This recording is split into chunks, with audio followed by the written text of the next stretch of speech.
Nē, klausies, ir tāpēc, ka tad mums paliek normāli iet summā, kas grib skatīties, teiksim, iet kaut kā, viens paliek. Tas tāpēc. Labdien! Gaidījāt tā. Jā, jau klāt, nāc šurp. Tu paņem to, kas esmu tāds mums labs, tas ir mails, ja tu... Tā varētu.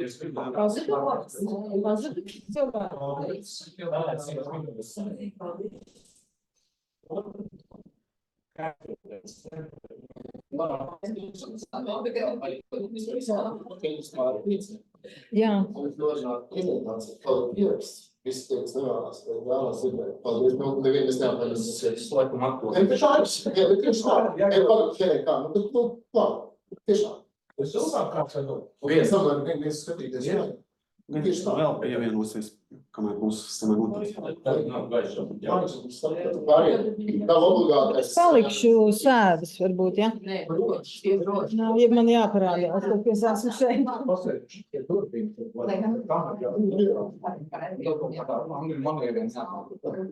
Ja labdien, vai labvakar, un es atļaušos apsēsties pie galda, tad ierakstām prezentāciju.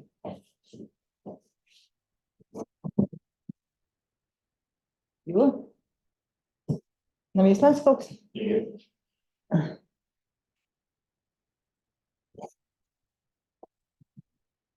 Tūlītās. Mums šodien ir otrā sanāksme, mēs apspriežam Saukras novada teritorijas plānojumu un faktiski arī vides pārskatu. Un vēl mums ir divas sanāksmes Zvejnieku ciemā un Saukras pilsētā. Saukras pilsētā mēs droši vien runāsim par visu novadu, tie, kas vēl varbūt nav noskatījušies vai piedalījušies kādā sanāksmē. Un es atgādināšu, ka teritorijas plānojums ir ilgtermiņa plānošanas dokuments, ko pašvaldība apstiprina ar saistošajiem noteikumiem un kurš nosaka prasības, funkcionālās zonas, apbūves parametrus, un ar teritorijas plānojumu kā dokumentu mums būs jādzīvo turpmākos 12 gadus normāli. Šobrīd mums vairāk būs uzmanība uz Lojas un Murjāņu ciemiem. Uz šo pusi mēs jau esam Pabežos šo pirmdien runājuši, vairāk tā kā koncentrējoties uz Pabežu risinājumiem. Un lūk, teritorijas plānojums tātad ir dokuments, kurš sastāv no vairākām daļām. Būs noteikumi, divas kartas, funkcionālais zonējums aizsargjoslas un paskaidrojuma raksts. Un, protams, ka tas ir izstrādāts saskaņā ar Saukras novada ilgtspējīgas attīstības stratēģiju, ņemot vērā apdzīvojumu struktūru, transporta struktūru, inženiertehnisko struktūru, dabas ainavu teritorijas, īpašās citas teritorijas, piemēram, turismu magnētu teritorija, kas ir arī lūk, Lojā un Murjāņu šajā reģionā, par ko mēs šodien vairāk runāsim. Izvērtējot arī iepriekšējos detālu plānojumus un lokālu plānojumus un teritorijas plānojumu, pamatojot arī apdzīvoto vietu robežu izmaiņas, vairāk Sejas pagastā tas attiecās uz Pabežu ciemu, nedaudz uz Sejas ciemu un nedaudz arī uz Murjāņu ciemu, ņemot vērā to, ka pašreiz spēkā esošais teritorijas plānojums Sejas pagasta daļā pieļāva šo zemes dalīšanu mazākās par 2 hektāru zemes vienībās, ko šobrīd vairs normatīvi akti neatbalsta. Un arī tātad ir šāda tabula pie paskaidrojuma raksta var meklēt, lai redzētu, kas funkcionālajā zonā ir atļauts. Šie teritorijas izmantošanas veidi. Skatoties funkcionālās zonas, mums jāsaprot, ka tikai ciemos un pilsētā mēs varam noteikt šīs blīvas apbūves teritorijas, pārējās, kas ir publiskās, rūpnieciskās, tehniskās lauksaimniecības, ir tātad varbūt gan ciemos pilsētā, gan lauku teritorijā. Un abos parametri jānosaka. Abos noteikumos. Un es ātri tādu kopskatu iedošu par funkcionālajām zonām. Mums ir 3 veidu caurmāju abos teritorijas, visas ir arī Sējas pagasta daļā. Mazstāv dzīvojamā apbūve, un tātad tās savā starpā atšķirās dēļ minimālās zemes vienības platības, dēļ apbūves parametriem. Tātad vēl Sējas pagastā ir daudz dzīvojamo māju apbūve Lojas un Pabušu ciemos, kas ir kā mazstāv dzīvojamās apbūves teritorija, jeb funkcionālā zona. Un faktiski no šīm zonām vairāk nav Sējas pagastā. Tātad DZ2 un ZM2 ir tādi lieli gabali, 0,5 hektāram, un tur privātā īpašumā esošie meži mēdz būt arī noteikti šajā zonā, tādēļ arī ir prasības par koku aizsardzību. 3 publiskās apbūves teritorijas, Sējas pagastā 2, tātad esošās publiskās apbūves zonas, parasti tur ir iekšā skolas, bērnu dārzi, tam līdzīgas iestādes. Un ir arī viena zona pakalpojuma objektu izslēdzot dzīvojamo funkciju, Sējas pagasta daļā ļoti nelielā daļā pie Pabažu ezera, tur tikai viena. Un Jautas centrā būs teritorijas, kur šobrīd jau ir daudzveidīga izmantošana. Tātad tur var būt gan dzīvojumā, gan pakalpojumu, gan arī vieglās ražošanas uzņēmuma apbūve. Arī tur ir papildus citi nosacījumi, un jāņem vērā, ka degvielas uzpildes stacijas var būt tikai pēc detālu plānojuma izstrādes. 2 veidi rūpnieciskās apbūves teritorijas ir arī Sējas pagastā līdz šim ir bijušas tādas, tostarp arī derīgo izrakteņu ieguvēji, par to vēl mazliet uz priekšu, un tehniskās apbūves teritorija. Arī tur ir jāievēro citi nosacījumi. Uz Sējas pagastu attiecas tikai viena transporta zona, kas ir autoceļi un ielas. Nākotnē būs arī Rail Baltica dzelzceļa zona, bet šobrīd viņa teritorijas plānojumā ir kā teritorija ar īpašiem noteikumiem, jo mēs ņemam vērā nacionālo interešu objektu Rail Baltica šo zonu, ko mums ir iedevusi satiksmes ministrija. Un izstrādāts transporta vispārīgais plāns, būtu jāpievērš uzmanību arī abos noteikumiem, tātad ir pievienots šis pirmais pielikums, vienotais novadu ceļu tīkls. Tur arī cita starpā varētu būt noteiktas ielas vai ceļi, kas pieder privātiem, kuriem ir tātad pašvaldības nozīme. Pašvaldības nozīmes ceļi. Un savukārt kategorijas, ielu kategorijas ir saistītas ar minimālajiem attālumiem starp sarkanajām līnijām. Vairākas dabas un apstādījuma teritorijas uz Sējas pagastu attiecās šī DA, DA1 kapsētas, DA2 pašvaldības zemes mazgātņiem vienā vietā, Pabažu ciemā. Un pārējās uz šo teritoriju neatiecās. Arī tur ir nosacījumi, tad par mežiem aizliegta peldcirta un vairāk par pludmali šeit. Arī tapā Ainava un publiskās ārtelpas attīstības plāns. Attiecībā uz Sējas pagastu ir vairāki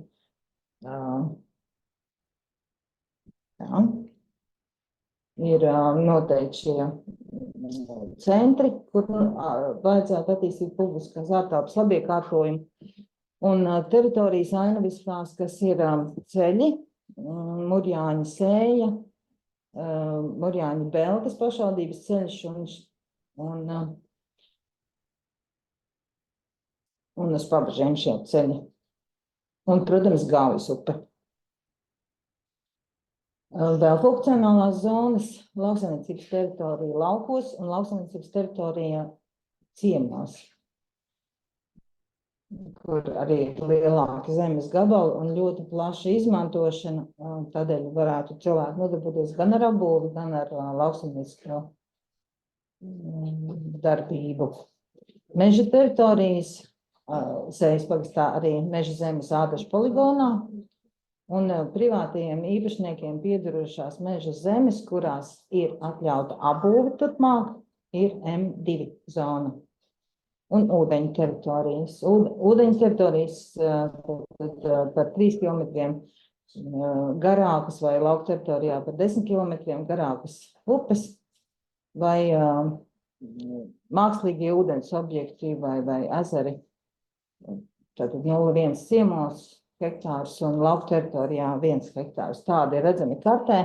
Ja jums ir kādi mazāki ūdeņi, tad viņi varētu būt apliecināmi jau neizdalīti atsevišķā zonā. Mazliet par lauksaimniecības zonas nosacījumiem. Tur nav daudz papildus noteikumu, bet ir jāpievērš uzmanība lauksaimniecības dzīvnieku būvēm, jo arī vispārīgie apbūves noteikumi ministrijas līmenī regulē šos minimālos attālumus, un tādēļ mēs izstrādājām noteikumus Saugrastu novedam, bet nosakot konkrētu dzīvnieku skaitu, ko var turēt pilsētās un ciemos. Lai nebūtu pārpratumu varbūt ar tādām lielām fermām, liela skaita dzīvnieku un blakus esošo apbūve, tad ir regulēta šis dzīvnieku skaits turpmāk.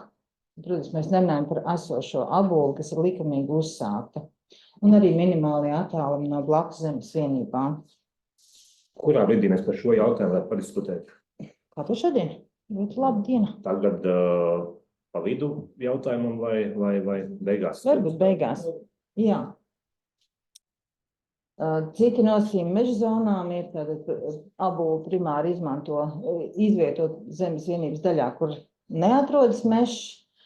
Meža teritorijās var iegūt derīgo izrakteņus, un Latvijas valsts mežiem mēs esam tādu arī iespēju pašvaldībai norādījuši, ka vajadzētu saskaņot vai vismaz sadarboties par šo kālcirtes aizvietošanu ar citu veidu cirti. Un ir ministrija noteikumi par šo, bet pašvaldība prasa šo biotopu ekspertu atzinumu, ja mums ir tiešām meža apbūve mežā. Un lūk, derīgi izrakteņi, tātad tas, kas ir svītrots, tās ir teritorijas, kuras ir noteikts kā rūpnieciskās apbūves teritorijas, kartē funkcionālais zonējums. Tās ir Dzelzs Ploņpurvā, Eipurva un Pētrupas purvā, bet pārējās tātad ir lauksaimniecības vai meža teritorijas, bet tur ir arī atļauta derīgo izrakteņu ieguve saskaņā ar likumu par zemes cīlēm. Bez funkcionālajām zonām ir arī teritorijas ar īpašiem noteikumiem. Uz Sējas pagasta attiecās teritorija ar centralizētu ūdens apgādi un kanalizācijas sistēmu ar zilu robežu, ja var nolasīt šajā prezentācijas tā violetu drīzāk, jo tāda izskatās lojā un neliela, bet tomēr arī sporta skola ietveroša Murjāņu ciemā. Un noteikumi ir tādi, ka jaunai apbūvei vajadzētu pieslēgties šiem centralizētiem tīkliem. Teritorija ir paaugstināta trūkšņu līmeni, Latvijas valsts ceļu informācija attēlota diezgan tā nekonkrēti, bet var nolasīt, ka tā ir tāda daļa garā galvenajiem valsts autoceļiem, šajā gadījumā Murjāņu ciemā gar A3. Tur patiesībā valsts ceļi negrib redzēt patstāvīgu apbūvi, bet viņi raksta par publisku apbūvi, vasaras sezonas rakstura apbūvi. Bet mēs jau zinām, ka tur pašlaik jau atrodas dzīvojamās ēkas patstāvīgas, un tas noteikti ir individuāls katru reizi saskaņojums, ja notiek būvniecība šajā zonā, diemžēl. teritorija ir īpašiem noteikumiem Ādažu militārais poligons. Tas ir poligons plus 25 metri aizsargjosla, un aizsardzības ministrija ir sakārtojusi arī īpašumus poligonā. Faktiski viņš netik ļoti paplašinās, cik viņš arī kaut kādi iepriekš tādi caurumi ir bijuši poligona teritorijā, tie ir pieņemti klāt. Tur notiek viss saskaņā ar aizsardzības ministriju. Ņemot vērā Lojas situāciju un Sējas teritorijas plānojumu, kur ir iepriekš bijusi apbūve šajā daļā, bet tā ir arī aizsargjosla ap notekūdeņu attīrīšanas ietaisēm. Viņa ir 200 metru plata. Tad, saglabājot šo pēcsacību, mēs esam noteikuši teritoriju ar īpašiem noteikumiem. Ja tiešām kādreiz tiek pārbūvētas notekūdeņu attīrīšanas ietaises, tad daļā, kas ir no 50 līdz 200 metriem šajā daļā, varētu arī realizēt apbūvi. Vietējas nozīmes kultūrvēsturisku dabas teritorija, Sējas pagastā būs tikai viena šī Sējas pils parks, pārmantojot to, kad Sējas pils parkam, muižai, arī iepriekš teritorijas plānojumā tika paredzēta tāda kompleksa pieeja un nepieciešamība izstrādāt detālu plānojumu.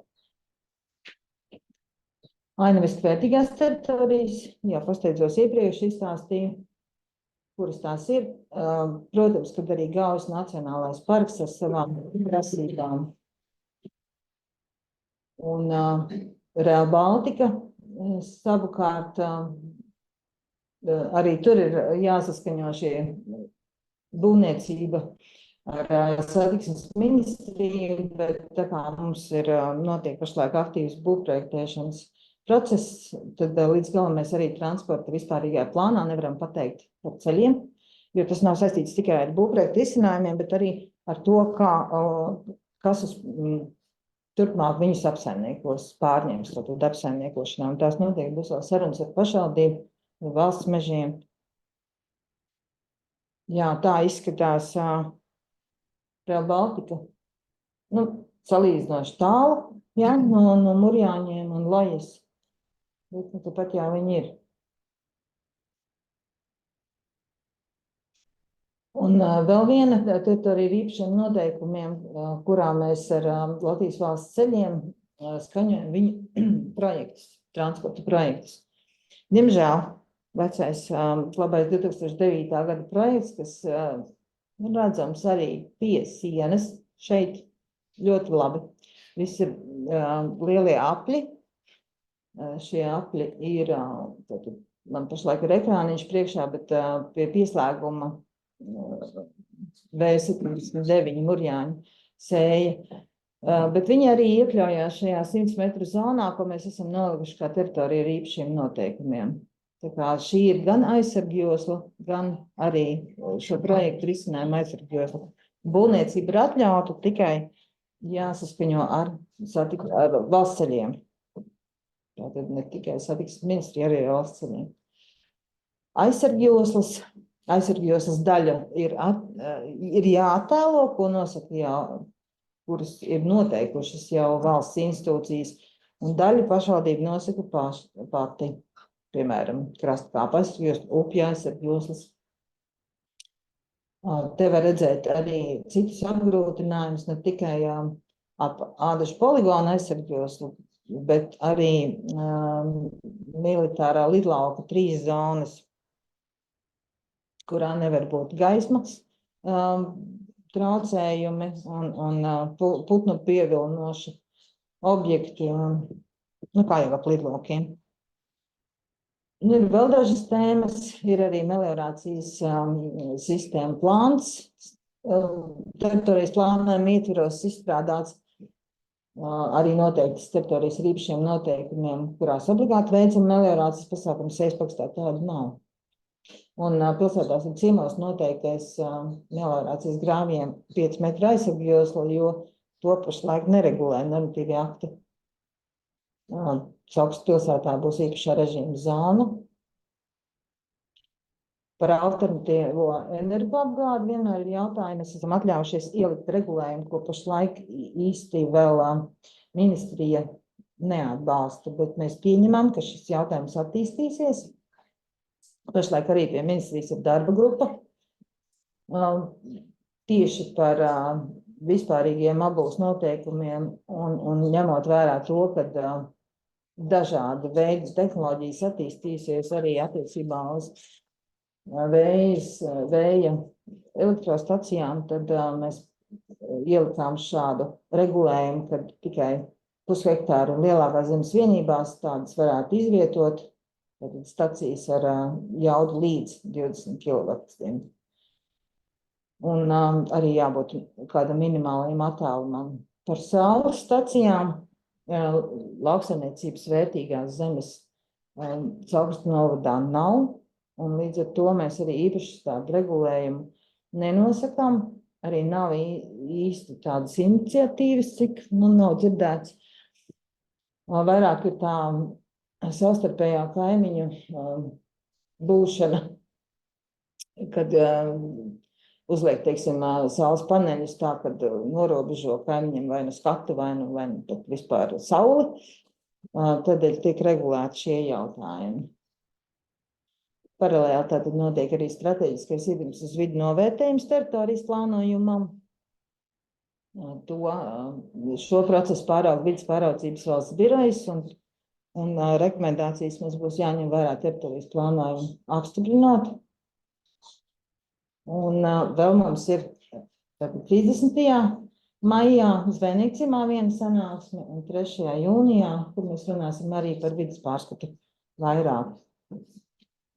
Varat redzēt teritorijas plānojuma dokumentus Geolatvijā, ir mājaslapā šī adrese, arī izdruku veidā, arī Lojā, arī Lojas kultūras namā.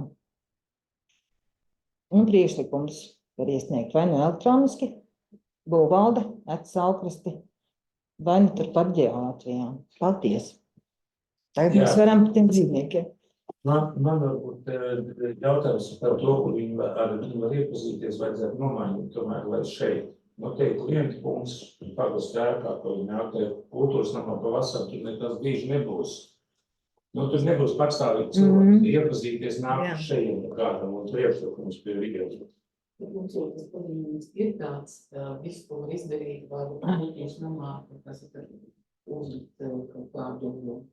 Skaties, mums ir Jēņi. Jā, nu jā. Var iepazīties Jēņi. Mums patiesībā vajadzēja. Mums tad ir šeit viss Droši.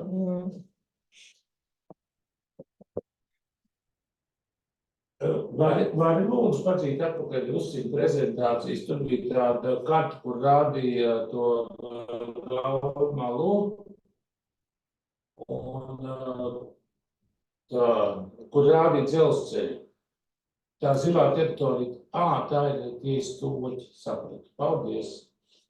Tā ir rūpniec. Tā ir vecā cūkūts. Es domāju, ka viņi kaut kur Lejāna aizgāja, bet patiesībā mēs runājām par, kādreiz bija saliktas diezgan plašas ražošanas teritorijas bijušajās fermās, kur ir elektrība klāt, un tas ir normāli, jā, bet paskatoties, tad lauksaimnieciskajās teritorijās arī var būt lauksaimnieciskā pārstrādes uzņēmuma un plaša tā izmantošana. Mēs, kamēr nav neviena konkrēta investora, mēs tās noņēmām nost gan Pabažos, un ir vēl viena vieta, kuras viņi varētu parādīt.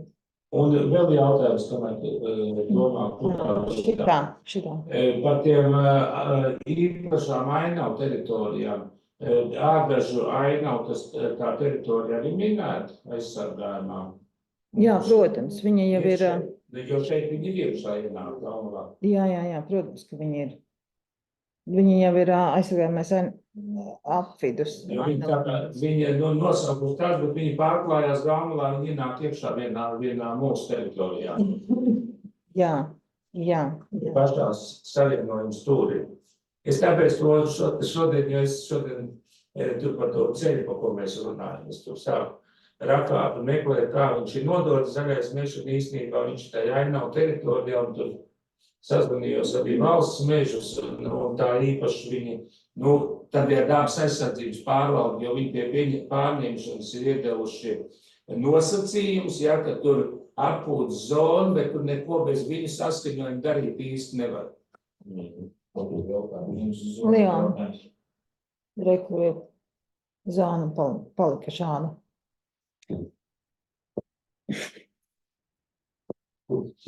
Tas ir tev. Tas ir tev rāda, kāda viņš palika.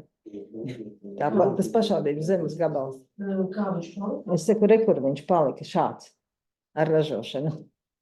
Tas ir jau. Labi, saki labi. Tas ir jau. Jo tur nav variants, jo tur ir tās ezerdos, kas jau Tur ir gāzes trase, Jā. un mēs tā jaunimodē Vairāk nevar, atstājam, tā ir pašvaldības zeme savā laikā, jo tuvu Murjāņiem un it kā ne Murjāņos, un vienā brīdī, tad, kad iepriekš jau plānojam taisīt, tad kāds gribēja pienu pārstrādi taisīt. Un tad mēs tā kā tajā brīdī ielikām, ka tur ir iespējams, ja, jo dzīvojamās mājas Bija lielā. nevar atstāt to teritoriju, bet lai viņi tā paliek. Tas Ļausim uzdot tad Zuma jautājumā, iesūtīto jautājumu, ja? Un tad... Ir viņam. Jā, arī mikrofons man ir vispār. Labi, pārsvarot, vispār. Varbūt tā ir uzrakst. Vai iestāds būt? Mēs klausāmies Zoom attālināti dalībnieku jautājumu. Laura, varat uzdot jautājumu? Labdien, es pārstāvu Laura Krisanfovu, pārstāvu Latvijas ainavu arhitektu asociāciju, un man ir jautājums, kā tika noteiktas ainavu teritorijas un noteiktas to robežas, jo pašlaik skatoties teritorijas plānojumu, šķiet, ka tas ir ieliktas pa kaut kādām ceļu aizsargjoslām, upju aizsargjoslām, respektīvi, kā viņas tika noteiktas. Un tad kādi būtu tie galvenie punkti, ko tur drīkst darīt, ko nedrīkst? Jūs minējāt, ka saules parkus jūs neaiztiekat, bet tas savā veidā tomēr ir saistīts arī ar īpaši vērtīgiem skatu punktiem, bet man tiešām interesē tieši šis robežu jautājums, kā tad viņas tās telpas tika noteiktas? Jā, man nav ainavu speciālisti šodien līdzi, bet es mēģināšu pārstāstīt to mūsu metodi. Tātad ainaviskais ceļš pats par sevi ir ainavu telpa un no viņa redzamā daļa uz laukiem. Sākotnēji mēs mēģinājām noteikt šo teritoriju, ko mēs redzam, bet zinot to, kad meži aug vai meži tiek izcirsti un tā redzamā daļa mainās, tad mēs tomēr palikām pie tā, ka mēs nosakam vietu, no kurienes redzam šī ainavu. Definējām vērtības. Un mūsu prasības abos noteikumos ir tādas, ka pirms jaunas būvniecības veids apbūves ietekmi uz ainavu. Un ir doti tās galvenās vērtības, kuras būtu jāsaglabā. Un tad būvvaldē, būvprojektēšanas, teiksim, nosacījumos ir iespēja koriģēt vai nu apbūves apjomu, krāsas, materiālu. Vai es atbildēju uz jautājumu? Nē, es saprotu, bet ja šie te konkrētie punkti, ko jūs minējāt, attiecas uz TIN 5 teritoriju, tad TIN 5 teritorija ir tā, kas jums ir ielikta zilā krāsā, vienādā attālumā, gar ceļiem, gar visām upēm, gar visiem ceļiem. Principiāli tas veids, kā nosaka ainavu tā vērtīgo telpu, šeit skaidri nav gaiši, kur tad būs tā māja, un tad viņi atvērs teritorijas plānojumu. Es skatos, hops, nav teritorija TIN 5 iekšā, tātad es viņu nevērtēju. Respektīvi, šis rada diezgan lielu tādu šaubas par to, kura tad ir tā vērtīgā vieta. Tur arī nav īsti tie skatu punkti atzīmēti kartē, jo tad, kad mēs vērtējam ainavas un aicinām ainavu ekspertu, pirmais, ko viņš skatās, ir tiešām teritorijas plānojums un kādā kontekstā šīs lietas parādās. Un šī brīdī man jāsaka, ka it sevišķi vēl vietas, kur sadurās šīs ainavu telpas, ieteiktu jums pārskatīt, vai vispār tās robežas tad viņas apvienojās, jo tur ir tādi vietas, kur tad pa vidiņu maziņš punktiņš nav TIN 5. Respektīvi, es ļoti iesaku no ainavu viedokļa pārskatīt šīs te robežas, jo tā robeža, kā jūs teicāt, jā, mežus izcērt, bet tāpēc jau ir šis dokuments ilgtermiņā, tātad viņu varēs pēc tam ar laiku pārvērtēt un arī būs parasti ir kaut kādā brīdī grozījumi, bet tā ilgtermiņā tik lielas izmaiņas, lai šī telpa tik ļoti pārveidotos, es domāju, ka nav līdz šim tā tik krasi nepārveidojas, bet šī prakse, kādā ir attēlotas TIN 5 teritorijas, manuprāt, teritorijas plānojumā nav šī brīdī pareiza, vai tad tiem punktiem ir jāstrādā nedaudz savādāk. Tas ir ieteikums kā ainavu speciālistam un mēs kā ainavu plānotāji un strādājot arī pie teritorijas plānojuma, tad šeit rodas tāda ļoti jocīga tā sajūta par tās ainaviskā ceļa teritorijas nozīmi, jo tad jau patiesībā tas ceļš tagad ir sanāk tā, ka tas ceļš ir vērtīgs, nevis tā teritorija pie ceļa. Jo patiesībā jau, jā, un patiesībā jau tā teritorija pie ceļa ir vērtīga, un tam cilvēkam būtu jābūt skaidrs, ka viņš dzīvo vērtīgā teritorijā un ka tās lietas, kas attieksies uz to teritoriju pie šī ceļa, ja jums plānos, piemēram, Saules parku pie šī ainavis, pie TIN 5, viņš būs blakus TIN 5, un tad jūs vairs nevarēsiet teikt, attiecas noteikumi ir jāvērtē. Viņi pateiks, bet tas ir ārpus TIN 5 teritorijas. Tā kā es vienkārši iesaku no tāda praktiskā viedokļa paskatīties, vai šīs teritorijas robežas tomēr nevar vilkt, kā viņas iet ainavu telpā, jo patiesībā jau tās ir vērtīgās ainavu telpas. Un šī brīdī šis pazūd, jo pašlaik ir sajūta ir par aizsargu joslām, arī upei ir telpa, līdz kurai, un tur ar upe visās upes, sanāk tā, visas upes garumā ir vienādā attālumā šī vērtīgā ainavu telpa. Es ļoti šaubos, vai dabā tā ir. Dabā kaut kur ir šaurāk, kaut kur platāk, kaut kur pavaras tālāk skats, kaut kur atkal ir tas ierobežotā telpa. Protams, to varbūt nevar tik detalizēti, bet kaut kādu tādu principu, ņemt un vienkārši uzlikt vienādus attālumus visām upēm, ceļiem, ka tās ir tās telpas, tā nav telpa, jā, tā sanāk kaut kāda aizsargjota. Sapratām, Laura, jā. Bet patiesībā mierīgi var uzrakstīt arī priekšlikumu vai iesniegumu, un es tad paaicināšu ainavu speciālistu, kas piedalījās izstrādē, ainavu plānu izstrādē, arī atbildi jums sniegt. Kā mēs to esam domājuši, jo mums ir šie skatu punkti arī definēti. Bet liels paldies, Laura, jā. Mums ir nākamais jautājums par dzīvniekiem.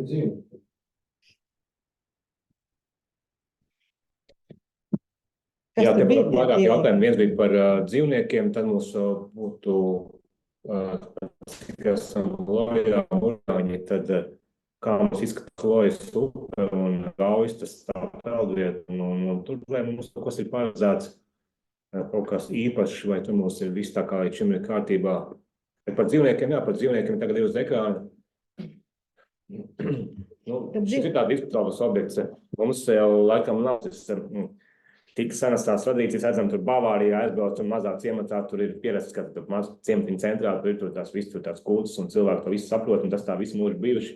Mums visi tie pārmaiņu gadi ir bijuši dažādi, un faktiski ir atsevišķas vietas, kur ir zirgi vēl, daži zvejniecības izteikti ir, ja, bet vai mēs tagad pilsētā arī, piemēram, ļaujam cūkas vai divas govis, es nezinu, vai kā tas arī tie 5000 jau nekas nav, ja, un kā tas viss tur veidotos, un es patos ciemos, ja kaut kur vēsturiski, pieņemsim, kāds tur, mēs zinām, ir vairākas konflikta situācijas arī šobrīd, kur ciemos ir, pieņemsim, tās pašas vistas vai zosas, vai pat, kas tur staigā, ja, truši, un tāpat tur ir kaut kādas žurkas, un droši vien, kad ir labie piemēri, sliktie piemēri, ja, sliktais būtu tos visus labos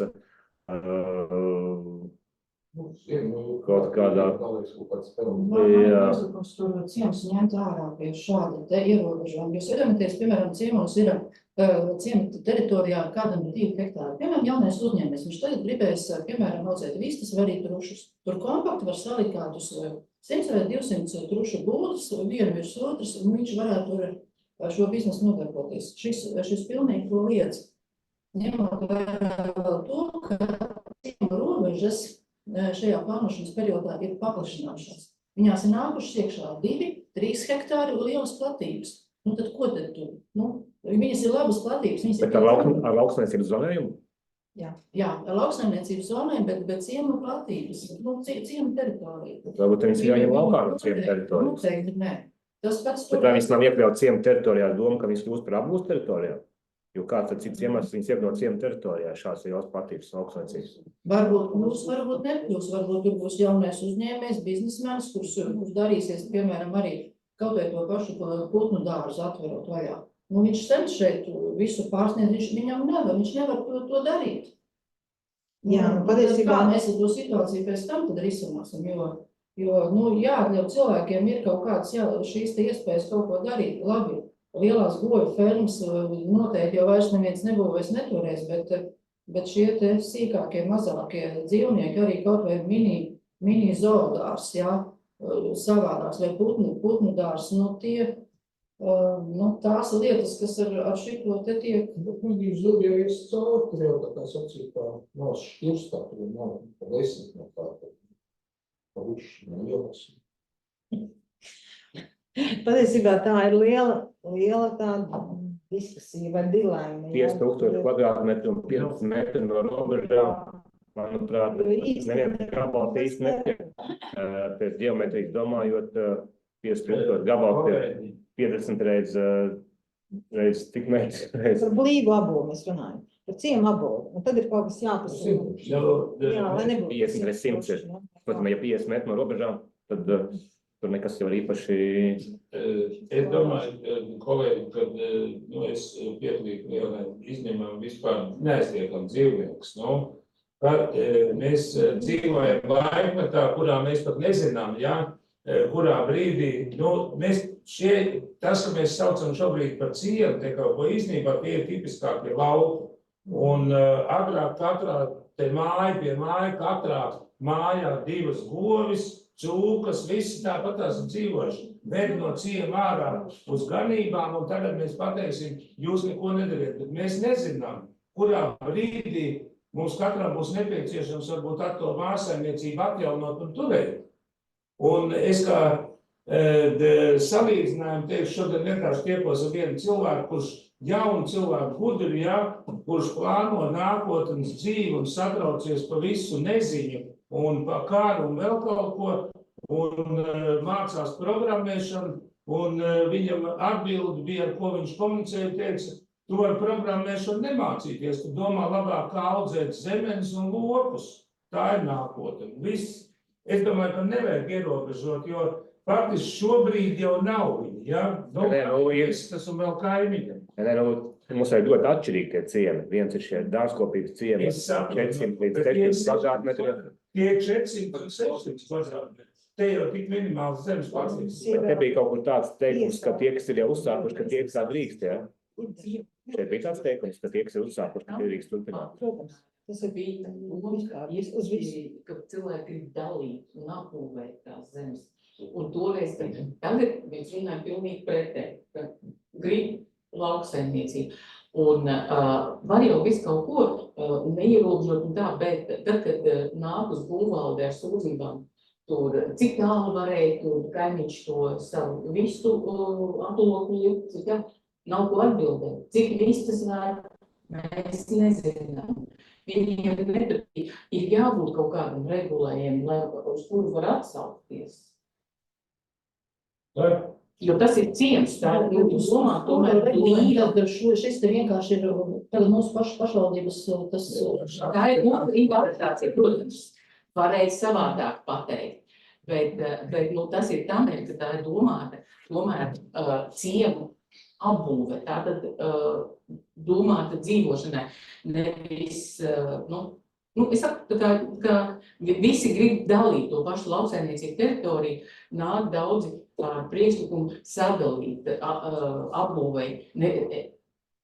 Es nezinu, Runa tātad ir par 0,5 hektāriem vai 5000 kvadrātmetriem, ja, kur ir pietiekami liela saimniecība, kur arī kaut kāds dzīvnieks var turēt. Un runa ir arī par piesaukstiem blīvo apbūvi ar 600 kvadrātmetru ciemiem, ja, un tur arī ir vistas. Bet varbūt tad nevajag tajā teikumā jaukt kopā ciemos lauksaimniecības teritorijas un savukārt nebūs teritorijas. Varbūt, ka viņi jāizdala divi atsevišķi skaidrs par lauksaimniecības teritorijām, vispār nav jautājumu, ja ir tāds zonējums, bet lai viņš ir ciemos, tad ļaujam tur neko vispār neierobežojam. Bet tas, kas ir ciemos dzēs teritorijās, tur prasās kaut kādu regulējumu, ja? Kaut kādu minimālu, ja? Es gan nezinu, vai vispār tam regulējumam, jo tāpat, 50 metru no robežas, jā, tur neko tik ļoti attāls nebūs, bet... Tas arī ir kaut kāds, mega aizsardzības zona, vai tur tiešām, desmit vispār jāiet ir kaut kur, nezinu, tas taču milzīgs liels attālums. Šeit ir tas tādā nianses, ka mēs dēļ dažiem sliktiem piemēriem liekam braukt uz 30, nevis uz 50, vai liekam braukt uz 60, nevis uz 100, ja? Un tāpat mēs te noliekam pa bremzēm, tāpēc, ka ir daži nepārāk labi piemēri, un varbūt ne viss, ne korekts ir tās attiecības. Labi govis, zirgs vēl ir lielais, cūka, jā. Aitas jau arī, cūks arī ir mazās, bet piemēram, arī tie paši putni, jā, truši, Nē, es piekrītu, ka kaut kāds kompromiss ir jāatrod, bet... Ir noteikumi par piesārņojušajām visām vielām, un tur ir tas dzīvnieku ekvivalents ļoti neatbilstošs. Tur sanāk viens dzīvnieku vienības 50,000 vistām. Skaidrs, ka mēs kaut ko tādu vispār nevaram iedomāties. Tāpēc ir jāsauc kaut kas konkrēts, kā tu nosauc kaut ko konkrētu, tā ir uzreiz, kāpēc tā viena vista tagad ir par daudz. Bet ja tagad šo te apstrīdēs, jo pēc būtības, ar ko pierādīt, kad taisni šāds normatīvs pašvaldība, ar ko mēs varam pierādīt, kad jāpanās no šiem skaitļiem. Atceramies, kāda bija tiesvedība, varbūt Mēls atstāt, nezinu, tur citā pašvaldībā, tur otrs Rīgas arī piekrastē Kazas, turpat pie galvenā prospekta. Cilvēks tur Kazas, Priedes mežs, ja, attiecīgi tās Kazas gan diezgan forši smaržo, gan tos kokus visu noēd, Priedes beigts, ja, turpat galvenā leņošā institūcijā, ja, gadiem tur nevies neko īsti nedara, kāds savās pozīcijās, ja, tur. Nē, vienmēr jau es uzskatu, ka nevajadzētu ierobežot, vienmēr risinājumu var atrast, bet ar plānojumu tā kā ierobežot to cilvēku iniciatīvu un darbību, mēs neviens nezinām. Šodien, tiešām tā ir, ja, šodien aiziet uz veikalu, viss ir, bet varbūt, ka pienāk brīdis, ka tai ģimenei viņi tiešām turēs trušus, ja, tas ir priekš sevis, ne jau viņi tur ar baigo ražošanu nodarbosies. Un visi problēma jau ir tāpēc, ka kādam tas nepatīk, bet ja mēs ņemam uz kopējā fonu, lūk, nepatīk kaimiņienei, ka dārzkopības sabiedrībā ir vienai otrai kaimiņienei 20 vietas, viņai nepatīk, un viņi saka, protams, mēs esam pa vidu, bet mums nevajadzētu vispārēju likumu, ka tāpēc mēs aizliedzam visu un neko tu nevar darīt. Varbūt varam saistošiem noteikumiem kaut kā atsevišķi atrunāt vēl, bet nelikt viņu iekšā teritorijas plānojumā. Varam par šo vēl padomāt. To, kas ir nesums, to liek pie robežu dziļāk pagalmā, pie kaimiņu robežas, un tāpēc visiem var arī tāds sanāk. Varbūt otram kaimiņam tā tieši pasāks. Vai tur siltas uz mukākais saulainais stūrīts, tur visi Kurš tas sūdzās, ka tev vēl dzied jau 6 no rīta? Viņš jau arī pus 4 paraut, vai neviens nesūdzās. Sūdās. Nē, es zinu. Un tu brūca gāja, kur to kājām iesāks šo. Padomāsim par Dievu sēstošiem, pašvaldības sēstošiem noteikumiem. Ka varbūt tur tieši varētu atrunāt konkrēti, kuros ciemos, jo šeit tad vecārā izteikti šie te dārzkopības kooperatīvi. Un zvejniecības. Kuri ir mazi, kuri ir ļoti. Un zvejniecības, jā. Jā, bet, piemēram, sēja, Lojai tagad arī plaši tās robežas. Mūrjāņiem tāpat ir tās zemes, tur daudz dažādas vēl klāt ir, jā, bet varbūt kaut kā viņu tomēr drusiņš. Jā, ļoti atšķirīgi ir, jā. Nu, mēs varam teikt, izņemot lojā sējā. Mēs jau to diskusiju šobrīd varam atstāt atklāt. Jā, jānoslēdz. varbūt cilvēks sakarīgs priekšlikums var iesniegt. Iezvanīt pacēt. Cik gadu laikā ir sūtības? 5 gadu laikā, cik gadu laikā ir sūtības? Es zinu vienu. Man liekas, ir jau pirmais jautājums, un kā mēs tieši Nē, nu, būvādi jau dzird šīs sūdzības. Viņiem daudz sūdzības. Kā mēģināt, kā jau stāsts tikai par šo ir jau takti, ir sūdņi, nekontrolētā skaitā. Nu, sūdņi. Nu, tā, nu, zirgi, jā. Nu,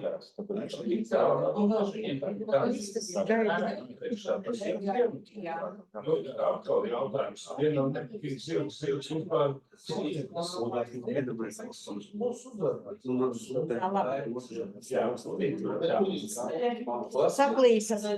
Saplīsa saruna. Kas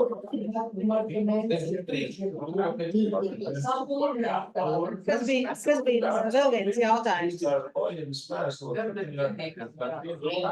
Zoom jautājums ir, jā. Lūdzu. Es droši vien gribu pakomentēt jūsu diskusiju tieši par mājputniem. Citā novadā no pieredzes, kad tiešām daži kaimiņi var sūdzēties par to, ka šī gadā viņam pēkšņi dzied gailis skaļāk nekā pagājušā gadā. Nu, tas ir jautājums, kas droši vien jārisina, lai nerastos kaut kādas konflikta situācijas, un saistošie noteikumi varētu būt veids, jo tās situācijas ir ļoti dažādas. Bet aizliegt pilnībā cilvēkiem turēt 5 vistas, tas būtu diezgan muļķīgi, jo pasaulē visi to. Jā, nu tas nav vajadzīgs, bet tas, ko es gribu pateikt, ka man personīgi bija šāda situācija, te teikšu, kurā pilsētā manim bija vistas un dziedošs gailis. Kaimiņam pirms gada nekas netraucēja, bija pat 2 un 3 gaļi.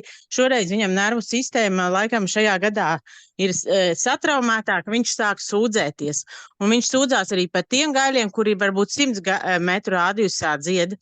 Jautājums ir, vienmēr uzradīsies kāds, kuram kaut kas pēkšņi nepatiks, un ja jūs skaidri būsiet definējuši nosacījumos, ka ir lietas, kas ir atļautas, jo var kādreiz krist uz nerviem arī kājies, kā jūs minējāt, nu tad jautājums, tad mēs aiztaisīsim mutes visiem putniem. Nu, tas par to vienlīdzību, un tas ieteikums ir tie saistošie noteikumi, varbūt tiešām ir veids, kā jūs to varētu pašvaldībā risināt. Paldies, bet arī jums jāsaprot, kas ir teritorijas plānojums, kas ir saitošie noteikumi. Teritorijas plānojums ir ilgtermiņa dokuments, kur cilvēki, piemēram, pērkot zemes gabalu, izskata, kas viņam nākotnē tur būs. Viņš reiķinās, ka turpmākos 10 gadus būs tā vai savādāk. Ja viņš reiķinās, ka viņš nopircis zemes bloku dzīvoja māju, apbūvē ciematā, kur ir, teiksim, 600 kvadrāti, ja, tad viņš reiķinās, ka blakus būs tāds plašs kaimiņi, kur dzīvos, ja, un varbūt tur neaudzēs un tā tālāk. Nu, katram ir savu īpatu, ka dzīvo mājas apbūves teritorija. Nu, droši vien, kad, ja ir skaidri pateikt apbūves noteikumus, ka tad pieļauj visu, ja, nu, tad, nu, tāpat mēs redzam, kā mūzikas skaļotā tālāk, nu, tad, tāpēc ir lauksnības teritorijas, tāpēc būtu lielākas zemes gabali, nu, jā, un droši vien, ka ir kaut kādi mazie dzīvnieki, kurus varētu turēt, un lielie, kur droši vien nebūtu jātur mazajos zemes gabalos, ja, bet labi, bet to vajag vēl padiskutēt, bet par Lojas upīti un par Galvis krastu. Mums ir kaut kādi šeit arī īpašāki risinājumi, vai kas mums nākotnē saglabā publisko pieejamību un pastaigas un peldēšanās iespējas un tā tālāk.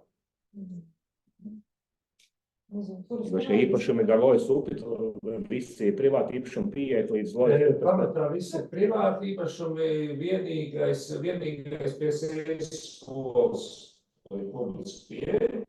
Jā, Lojas upītē, bet nu viņi jau nav priekš peldēšanos, tur var kaut kādā pabardāties, tur ir tas dīķis, nu, kas ir tuvu, gan izvēr savietots ar upīti, bet upītē vairs tādas, kā senāk bija peldvietas, tādas nav vispār, viņas ir aizaugušas, kādreiz bija pie sejas skola un tā kā kilometru uz priekšu un tālāk šai galā, kur viņiem ir pie Katrīnas Zirnavām, kur ir Siguldas novads, tur faktiski, caur privātu īpašumiem iziet, un viss īsi jau tas posms ir mūsu teritorijā. Bet tā pastaigta tā, kas ir gar Mūjā, Tā ir pilnīgi cik, par cik viņi arī, viena daļa pa viņu paiet pa mūsu pusi, otra daļa paiet pa Siguldas novadu. Viņi faktiski pa mūsu pusi ejot, mēs skatāmies Siguldas novadā uz Lintīm, jā, bet tā ir nacionālā parkā, un tā jau viss ir tur,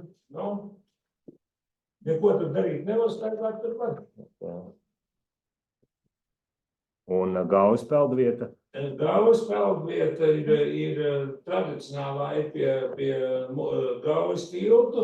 Viņam nekad nav noteikti kā publiskā peldvieta, jo nedod Dievs, ka viņi noteikti kā publisko peldvietu, tad visi nosacījumi un cilvēki. Es domāju, ne kā peldvieta ir daudz, bet ir kā publiska pieejamība. Tā ir pieejamība pie tiltu mūsu zemes. Viss plānojumos tur viss vienā ziņā. Tā ir pašvaldības zeme un tur viņiem piekļuva visu durvā.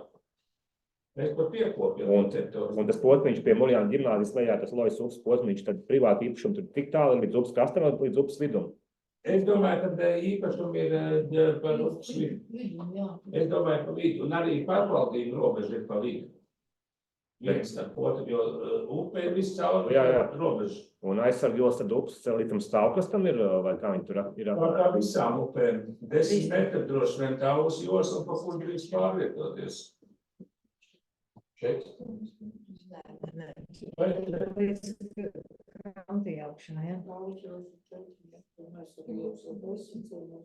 Un kaut kāds,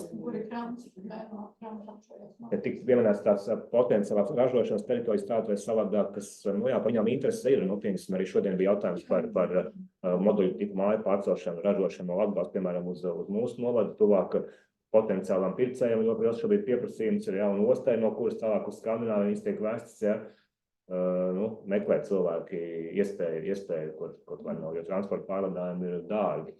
Meklē vecās fermas vai kaut kādas ražošanas teritorijas, kur... Ko meklē, ja ir publiskā pārdošanā?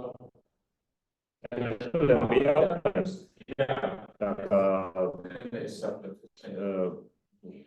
Ja ir tādas vietas, kur vēl kaut kādas idejas, kur labs piebraucamais ceļš un tā tālāk, un vai jauties pieslēgumu no tālu, viņas, protams, šīs vietas ir ceļu ziņā, viņas ir ļoti labas vietas.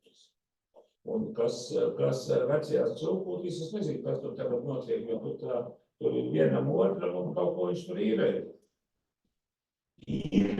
Teritorijas uzņēmēji. Tur, cik es zinu, attīstā būvēs jaunas ēkas un kaut ko būs attīstīt to teritoriju. Viņu apbūvēs vai tur būvēs un vedīs prom? Nē, nevedīs. Kā ražošanas teritorijā? Jā, kaut ko tagad tur domā, ir idejas un visu kaut ko pagaidām tas viss ir plānā. Nē, es tās idejas esmu dzirdējis, bet ražošana, viņi vēl ražošana, viņi nevar privātu mājām sadalīt to teritoriju un sāk būvēt privātu mājas. Tur ir tā atšķirība. Uz ražošanas teritoriju, ne? Nevar. Nē, ražošanas teritorijā vispār nav dzīvojamās mājas. Ļoti pareizi. Jā, diemžēl nav mūsu teritorijā Katrīnas Zirnavas. Beidzās paši, bet kāda iespējamība ir, kad tās slūžas varētu novilkt nost? Tas Siguldas novada aprunājas. Jā. Un vēl ir darbs, tas nav nacionālā parkā. Kā es šeit uz šo sēdēju. Jo tas teorētiski ir privāti īpašumi, protams.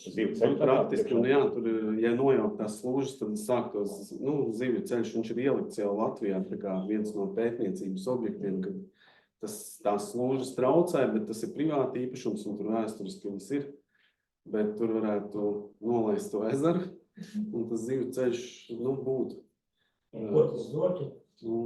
Zivis iet un ārstot vairāk. Es sapratu, ka es atceros no savas dižās jaunības, ka tur Katrīnas Zirnavās slūžas bijusi visu mūžu bērnības. Lojas upe bija pilna zivīm, sākot ar forelēm, līdakām un vēžiem un vēl kaut ko. Un viņas tur arī tā kā gāja spaņiem smēlārā. Tagad, kā viņi starp pārvietojās, no kur gala es tādu nezinu. Es domāju, ka no tā paša Jo tur jau faktiski tā ir slūžām blakus ir tas ceļš. Tur jau ir. Es nezinu, kas tas bija. Bet tas ir tā šobrīd. Biors laikam bija teicis, ka ierobežot to zivju ceļu tieši. Nē, to viņi var izsnāt, bet tā galīgi nav mūsu kompetence šobrīd. Mēs varam uzrakstīt kaut ko Siguldas teritorijas plānā. Jā. Par šo toreiz neviens neko. Nē, tas ir tā, Varējām ka rakstīt mūsu un Lojas upe jau arī, viņi var ļoti izmainījusies. Sausāka palikusi. Tu parādsties pie Sīknām, kas bija Kaudvieta. Brauc gan traktoru pāri, taisnais ceļš, gan peldēt, viss gāja peldēties. Bija. Pēc ejas skolas, bet pabradāmies, tu varam tā peldēšanās, mums taču jūra pažažās, stumkā, bet daudz bīstām. Jāveido satiksme no Murjāņiem līdz jūrai, līdz Zvenēckiem ostai. Man jau to tramvaju vajadzētu tikai no Baltās kāpes līdz Zvenīciem, bet vilpiņu cauri. Nē, tas būs sauszemes tramvajs, bet ūdens tramvajs tieši. Līdz, jā, kā līdz Murjāņiem. Ļoti labi ideja iebrauc jūrā un pa veco Neibātas ceļiem līdz Zvenīciem. Kas notika tiem baltiem, kur viņi palika? Mēs jau gandrīz bija gatavi no Murjāņiem braukt, pazūt. Ja kaut kas notika, Vai ir jautājumi? Jā, mēs te sākam mazliet Tieši ļāpāt. Bet es saprotu, ka var iesūtīt līdz 20. jūnijam. Cilvēki var visu izpētīt un rakstīt savus ieteikumus. Bet to Katrīna savukārt Siguldas Novada arī noteikti būs tur to izplānam apspriešanu. Viņiem arī var rakstīt. Labi, paldies, tad vēl Paldies. Viss vajag izpētīt visiem un iesniegt priekšlikumus un